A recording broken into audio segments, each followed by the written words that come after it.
Now that we've seen numbers, let's talk about the operations that we perform on those numbers.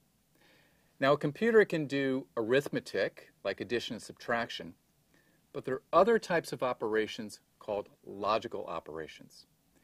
And these logical operations have their roots in what's called Boolean algebra, which was introduced in the 1850s by the English mathematician George Boole.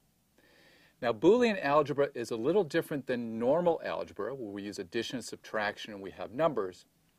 With Boolean algebra, we only have two values, true and false, or 0 and 1. Now, we've heard about 0 and 1, and we're going to use those when we talk about logic.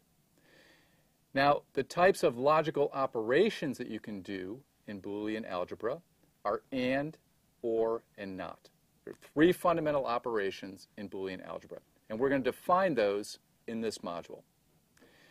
Now, Boolean algebra had been around for many, many years, and it wasn't until the 1930s that the American mathematician and engineer Claude Shannon, when he was in his early 20s, determined that he could take the principles of Boolean algebra and apply them to the creation of digital circuits.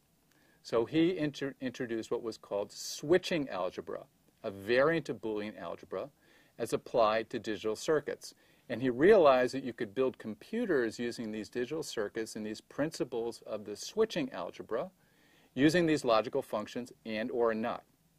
So we're going to talk about in this module about arithmetic, about addition, subtraction, and another operation called sign extension. And then we're going to move on to this Boolean algebra using and, or, and not. So let's get into it.